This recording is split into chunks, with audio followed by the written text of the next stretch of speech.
وہ جوان اور حضرت سیدنا عمر فاروق رضی اللہ تعالیٰ عنہ باقی تھے، تو جیسے وہ جوان کھڑا ہوا، عمر رضی اللہ تعالیٰ عنہ بھی وضو کر کے کھڑے ہوئے، تو وہ جوان عمر سے کہتا ہے رضی اللہ تعالیٰ عنہ، اے عمر، آپ گواہ رہنا، اللہ نے تو بخش دیا ہے مگر رسول اللہ نے بخشا یا نہیں، مگر سنو عمر، مجھے حضور کے سامنے جانے سے حیا آتی ہے، شرم آتی ہے، میں کیسے آقا کو اپنا منہ دکھاؤں گا؟ حضرت عمر رضی اللہ تعالیٰ عنہ بھی رونے لگے اور سمجھایا اور کہا کہ نماز ہو رہی ہے، اب نماز بعد ملتے ہیں، اور بھلے آدمی تو فکر نہ کر، اللہ نے جب بخش دیا ہے تو اللہ کے حبیب بھی بخش دیں گے، معاف کر دیں گے۔ آپ بھی نماز میں شامل ہو گئے، وہ جوان بھی پیچھے صف میں نماز میں ہو گیا، 4 رکعت نماز عصر ہوئی، سلام پھیرا آقا کریم صلی اللہ علیہ وسلم نے، اور ایک آواز دی، نور کی آواز دی اور کہا، عمر آئے، علی آئے، طلحہ آ گئے؟ تو پیچھے کی سب سے کسی نے آواز دے کر کہا، ہاں یا رسول اللہ، وہ آ پہنچے ہیں۔ اچھا، دعائے خیر ہوئی، سب لوگ حلقہ بنا کر بیٹھ گئے، اتنے میں ایک آواز آئی رونے کی، دیکھا تو حضرت عمر فاروق رضی اللہ تعالیٰ عنہ رو رہے تھے، وہ کہہ رہے تھے کہ یا رسول اللہ،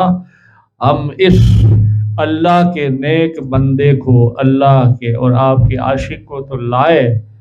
مگر اس نے سجدے میں ہی اپنی جان دے دی، اور یا رسول اللہ آخری اس کے الفاظ تھے کہ میں اپنے پیارے نبی کو کیسے منہ دکھاؤں گا، مجھے حیا، مجھے شرم آتی ہے۔ سبحان اللہ۔ رسول اللہ صلی اللہ علیہ وسلم نے اعلان کیا اور کہا، اس جوان سے اللہ بھی خوش ہے، اللہ کا محبوب بھی خوش ہے، اور وہ لڑکی بھی خوش ہے، اللہ نے اس لڑکی کو بھی انعام سے، اکرام سے نوازا، اس کے گناہوں کو بھی معاف کیا، جوان کے بھی گناہ معاف کیے، اور کہا، اے میرے صحابیوں، میری نظر دیکھتی ہے کہ اللہ نے اس کی شادی جنت میں کر دی ہے۔ سبحان اللہ۔ یہ خوف تھا، یہ عشق رسول تھا، یہ استغفار تھا، یہ افسوس تھا، بس یہ ہے کہ ہمیں ہو جائے۔ سب آدمی، سب خطا کار ہے، سب سے گناہ ہوتے ہیں، صغیرہ بھی کبیرہ بھی، معصوم صرف اللہ کے نبی ہے، تو ہمیں اس کی بارگاہ میں توبہ کرنی چاہیے کہ اللہ ہماری توبہ قبول فرما لے اور ہمارے گناہ معاف فرما دے۔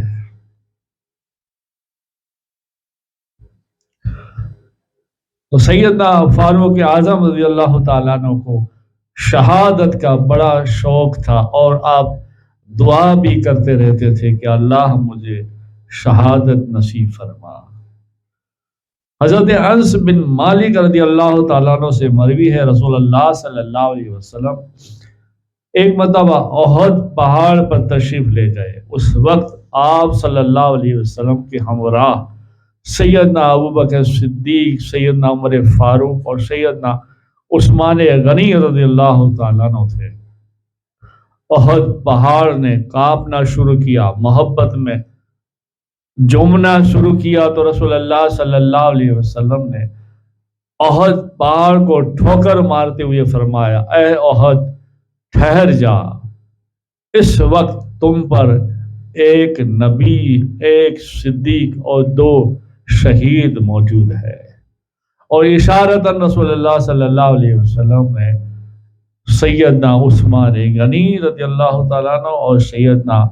عمر فاروق رضی اللہ تعالیٰ عنہ کی شہادت کی گواہی دے دی، خبر پہنچا دی کہ تمہیں بھی شہادت نصیب ہوگی۔ حضرت عبداللہ بن عمر رضی اللہ تعالیٰ عنہ سے مروی ہے، فرماتے ہیں جب فیروز ابو لولو نے والد بزرگوار پر یعنی سیدنا عمر فاروق رضی اللہ تعالیٰ عنہ پر خنجر سے وار کیے اور آپ شدید زخمی ہو گئے، تو آپ کو گمان گزرا کہ شاید میرا قتل کسی مسلمان نے کیا ہے جس سے وہ نہیں جانتے۔ آپ نے حضرت سیدنا عبداللہ بن عباس سے اور اپنے قریب بٹھایا ان کو اور پوچھا کہ میری خواہش ہے کہ میں جان لوں کہ میرا قتل کرنے والا کون ہے۔ تو حضرت سیدنا عبداللہ بن عباس رضی اللہ تعالیٰ عنہ نے آپ کی بات سنی اور باہر تشریف لائے۔ اس قاتل کا تعلق مسلمانوں کی جماعت سے ہے یا نہیں وہ خبر کے لیے آئے، تو سیدنا عبداللہ بن عباس رضی اللہ تعالیٰ عنہ نے باہر نکل کر دیکھا تو سب رو رہے تھے۔ سیدنا عبداللہ بن عباس نے فرمایا کہ آپ رضی اللہ تعالیٰ عنہ کا قاتل کرنے والا کوئی مسلمان نہیں بلکہ مغیرہ بن شعبہ رضی اللہ تعالیٰ عنہ کا غلام فیروز ابو لولو ہے۔ حضرت سیدنا عمر فاروق رضی اللہ تعالیٰ عنہ نے جب سیدنا عبداللہ بن عباس رضی اللہ تعالیٰ عنہ کی بات سنی تو اللہ کا شکر ادا کیا کہ ان کو قتل کرنے والا کوئی مسلمان نہیں ہے۔ پھر آپ رضی اللہ تعالیٰ عنہ نے کہا میں نے لوگوں سے کہا تھا تم اپنے پاس اجمی کافر غلام کو نہ لاؤ، لیکن لوگوں نے میرا کہنا نہیں مانا۔ اس کے بعد سیدنا حضرت عمر فاروق رضی اللہ تعالیٰ عنہ نے حضرت سیدنا عبداللہ بن عباس رضی اللہ تعالیٰ عنہ کہ تم جاؤ میرے بھائیوں کو بلا کر آؤ۔ آپ نے فرمایا کون سے بھائی؟ تو آپ نے فرمایا حضرت عثمان، علی، طلحہ، زبیر، عبد الرحمن، سعد بن ابی وقاص، ان سب کو بلا کر آؤ۔ حضرت سیدنا عبداللہ بن عباس رضی اللہ تعالیٰ عنہ ان حضرات کو بلانے چلے گئے، اور جب آپ رضی اللہ تعالیٰ عنہ نے میری گود میں سر رکھ کر لیٹ گئے، حضرت عبداللہ فرماتے لیٹ گئے، جب تمام حضرات کو اکٹھا ہو گئے تو آپ نے ان کو مخاطب کرتے ہوئے فرمایا کہ آپ 6 لوگوں کا سردار ان کی قیادت کرنے والا پاتا ہوں، یعنی آپ 6 میں سے کوئی خلافت کا حقدار ہے، آپ ان میں سے کسی کو بھی اپنا خلیفہ بنا لینا۔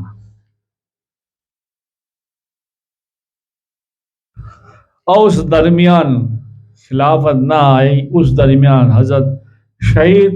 رومی رضی اللہ تعالیٰ عنہ لوگوں کو نماز پڑھائیں گے۔ حضرت عبداللہ بن عمر فرماتے ہیں کہ طبیب کو بلایا گیا تھا جس نے آپ کو دودھ پینے کے لیے کہا، آپ نے دودھ پیا مگر سب باہر نکل گیا، جو آپ کے زخموں سے باہر نکل آیا۔ آپ نے فرمایا اس وقت میرے لیے ساری دنیا ہوتی تب بھی کوئی فائدہ نہیں ہے، اور مجھے کوئی اب بچا نہیں سکتا ہے۔ پھر اللہ کا شکر ادا کیا اور کہا میں نے سوائے بھلائی سے کچھ اور نہیں دیکھا۔ حضرت عبداللہ بن عباس فرماتے جب آپ کی بات سنی تو اللہ تعالیٰ آپ کو جزائے خیر دے، ہم نے دعا فرمائی کہ اللہ تعالیٰ آپ کو جزائے خیر دے۔ رسول اللہ صلی اللہ علیہ وسلم نے آپ کے لیے دعا فرمائی تھی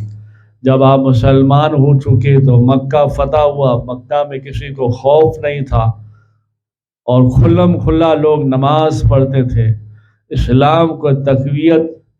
طاقت پہنچی، اور ہجرت آپ نے کی تو آپ جیسی ہجرت کسی نے نہیں کی، اور مسلمانوں کو فتح میں ہر جنگ میں آپ کا ساتھ تھا۔ رسول اللہ صلی اللہ علیہ وسلم کے ساتھ آپ ہمیشہ غزوہ میں شامل رہے، اپنی بہادری کے ظہر دکھائے۔ رسول اللہ صلی اللہ علیہ وسلم کے وصال کے بعد آپ نے سیدنا ابو بکر صدیق رضی اللہ تعالیٰ عنہ کو آپ کا وزیر مقرر کیا۔ ان کے وصال کے بعد آپ خلافت کے سب سے زیادہ اہل حقدار تھے۔ اللہ نے آپ کو آپ کے وجہ سے دین کے پرچم کو عرب سے نکال کر عجم تک پہنچایا۔ پھر آپ کی کوشش سے بے شمار لوگ دائرے اسلام میں داخل ہوئے، تو اللہ نے تو آپ کے ذریعے بہت اچھے اچھے کام لیے ہیں، یہاں تک کہ آپ مرتبہ شہادت پر فائز ہوئے، اور اللہ نے شہادت بھی آپ کو نصیب فرمائی، تو آپ نے اللہ کا شکر ادا کیا۔ حضور نبی کریم صلی اللہ علیہ وسلم کے پہلو میں سپرد خاک ہونے کی خواہش کی۔ حضرت سیدنا عمر فاروق رضی اللہ تعالیٰ عنہ نے اپنے شہزادے حضرت عبداللہ کو ام المومنین عائشہ صدیقہ رضی اللہ تعالیٰ عنہا کے پاس بھیجا، اور انہیں رسول اللہ صلی اللہ علیہ وسلم اور سیدنا ابو بکر صدیق رضی اللہ تعالیٰ عنہ کے پہلو میں سپرد خاک ہونے کی اجازت فرمائی۔ حضرت عبداللہ عمر رضی اللہ تعالیٰ عنہ فرماتے ہیں، جب میں امہات المومنین عائشہ صدیقہ رضی اللہ تعالیٰ عنہ کے پاس پہنچا اور والد بزرگوار کی خواہش ظاہر کی، تو آپ نے فرمایا، یہ جگہ تو میں نے اپنے لیے رکھی تھی، لیکن میں عمر رضی اللہ تعالیٰ عنہ کی ذات کو خود پر ترجیح دیتے ہوئے یہ جگہ ان کو عطا کرتی ہوں۔ پھر حضرت عمر رضی اللہ تعالیٰ عنہ نے بتایا حضرت عبداللہ ابن عمر نے والد بزرگوار کو کہ امہات المومنین عائشہ صدیقہ رضی اللہ تعالیٰ عنہ نے یہ جگہ آپ کو عطا کی ہے۔ پھر بھی آپ نے سب کے سامنے کہا کہ ایسا نہیں، کہیں میرے خلافت کے ڈر سے ماں عائشہ نے ایسے ہی مجھے جگہ عطا کر دی ہو۔ آپ نے فرمایا، سارے خاص اپنے دوست صحاباؤں سے، اس میں حضرت ابو طلحہ بھی تھے، حضرت جابر بھی تھے، حضرت علی بھی تھے، حضرت سعد بھی تھے، بہت سارے صحابی، اپنی اولاد بھی تھی، امام حسن حسین بھی تھے، سب سے کہا، حضرت عثمان غنی بھی تھے، سب سے کہا نہیں، ایسا نہیں، میرے وفات کے بعد میرے جنازے کو عائشہ صدیقہ رضی اللہ تعالیٰ عنہ حضور پاک کے پاس لے جایا جائے اور انتظار کیا جائے، اندر سے خبر آئی، خوشی سے اندر سے خبر آئے، اور یہ کہا جائے کہ عمر کو اندر لاؤ اور اپنے نبی کے، اپنے یار کے ساتھ یار کو دفن کر دو، تو مجھے وہاں دفن کر دینا، ورنہ میرا جنازہ جنت البقیع میں لے جانا، مجھے وہاں دفن کر دینا۔ یہ محبت تھی، یہ خوف تھا، یہ ایک دوسرے میں اپناپن تھا، ادب تھا، عشق تھا، خوف تھا۔ جنازے کو لایا گیا اور رسول اللہ صلی اللہ علیہ وسلم کے روضے مبارک کے سامنے، جہاں آپ کا روضہ ہے، آج آپ کا دربار ہے، سنہری جالی ہے، دور رکھا گیا۔ آپ ماں عائشہ صدیقہ رضی اللہ تعالیٰ عنہ کا گھر بھی وہیں اندر موجود تھا، جہاں سرکار کا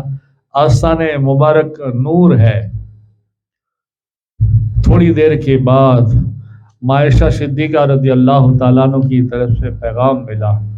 کہ عمر کو اجازت ہے خوشی کے ساتھ اپنے نبی کے ساتھ، اپنے یار کے ساتھ دفن کیا جائے۔ سبحان اللہ۔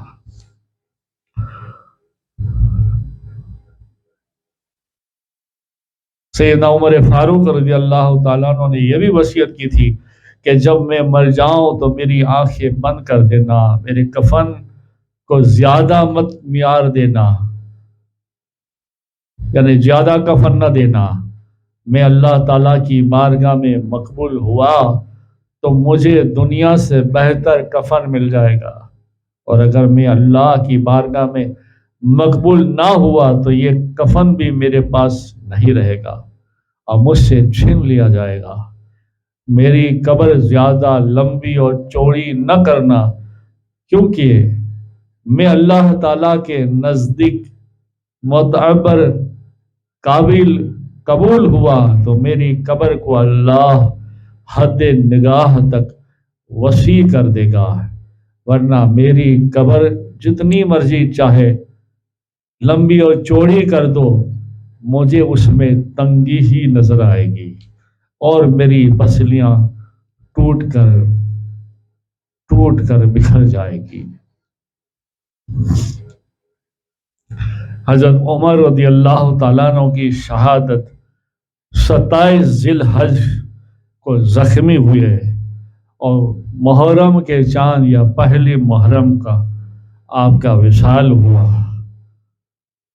اور 63 سال کی عمر مبارک آپ نے پائی، اور ہفتے والے دن میں آپ کا مدفن ہوا، اور یوں آپ نے زندگی گزار دی اور دربار رسول مآب صلی اللہ علیہ وسلم میں یار کے پاس یار دفن ہو گئے۔ سبحان اللہ۔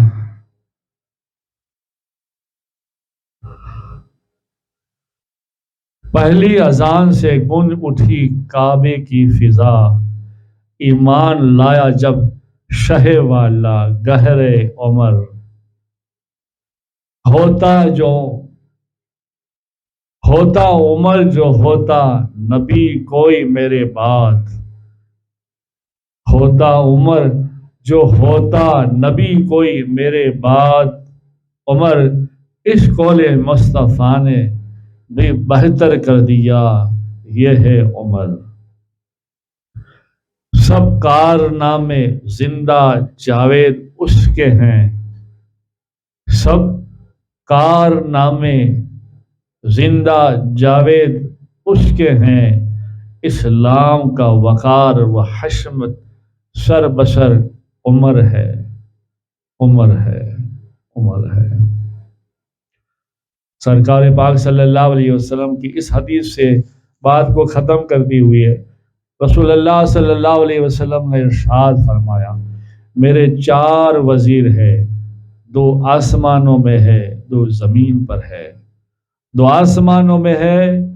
ان کا نام ہے حضرت جبریل امین علیہ السلام اور حضرت میکائیل علیہ السلام، اور دنیا میں جو 2 وزیر ہے ان کا نام ہے، ایک کا نام ہے حضرت ابو بکر صدیق رضی اللہ تعالیٰ عنہ، اور دوسرے کا نام ہے حضرت عمر فاروق رضی اللہ تعالیٰ عنہ۔ سبحان اللہ،